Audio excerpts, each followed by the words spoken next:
This SMA permit to this day is still incomplete. Okay. Residents are still vulnerable to fire. This is 2001 when David Goods signed off on Olawalu Mauka. Okay. Okay? This is 2010 when a notice of non-compliance is issued to those developers for the millions of dollars of mitigation that took place next to the Olawalu store. Right. They had to come back and finish it's still not done. Green belts are not in. They have not done their archaeological preservation and honored the culture. They violated everything. Instead of going just saying, in accordance with the charter, David Good, you issued that project in violation of your official duties. Whack. $1 fine, but it's on record that you violated the charter. Why is that so hard? When it's the duty of the council, the checks and balances. Why would that be so hard? Okay, let me put the council hat on. If we say, yes, Sam, you made a mistake, $1. Now, this may predicate others to start looking back and say, Sam made that mistake. Maybe he did another one. I think the council's always been afraid to start that Pandora's box. Once you open one, everything else may come up. Okay, I mean, we're afraid of that. Okay, so I mean, I'm gonna be honest. I'm thinking the council now. It's the fact that Corporation Counsel, we've always been told, and if you're looking in the charter, Corporation Counsel defends both the council and the mayor on any litigation brought forth to the county.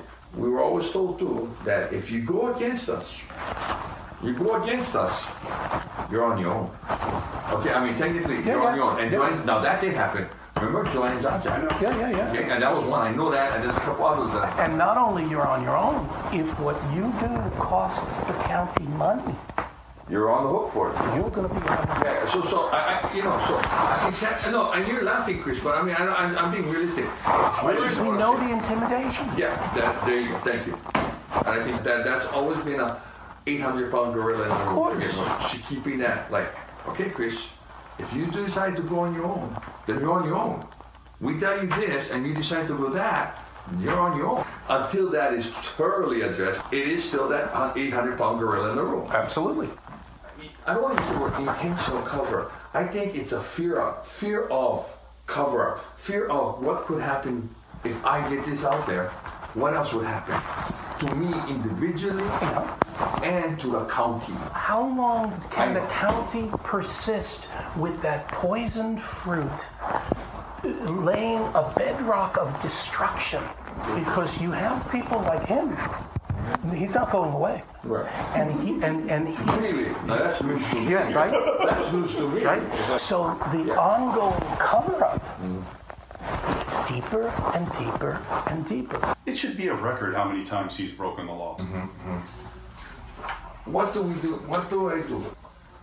This would be a great opportunity to test the council and myself for the result of solving this and making this happen under my administration. That's why we said earlier that everything changes January 2nd. Yeah, and everything changes on January 2nd. Yeah, and So I really don't want to believe that the David Goods of the world are, quote, evil, okay? Maybe I want to believe that.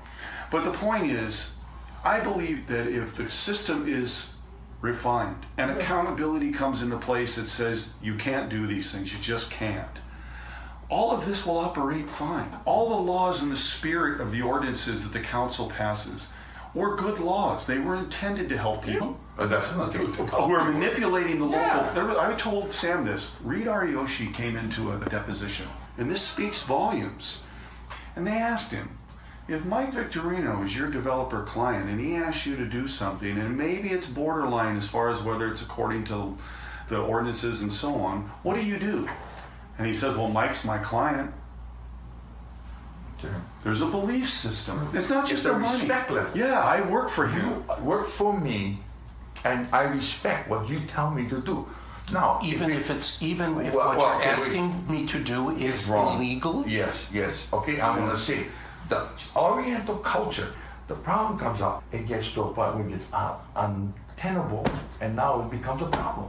This is the mitigating factor on all of it, on the whole cultural thing. Money changes everything. integrity that you're talking about, all of that goes out the window when there's money on the line to be made. I agree. That's the delicate balance to find. Most people accept when you make a mistake. You say, I'm sorry, I made a mistake. When you start covering up, that's when the problems are. Absolutely. Okay, Absolutely. so let's look for solutions. I want to look at what you guys want to propose, because if I can get this resolved now or in my administration, whichever way it's not, but it's resolved, we can move on. Oh, but my. I will tell you something. If David Good is selected as Public Works Director, I want to tell him straight to his face, you fuck up one time, and I catch you, you're gone.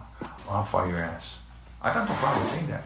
And knowing what I know and telling him I have the evidence. Let's clean the slate. Let's keep the slate clean, and let's move on.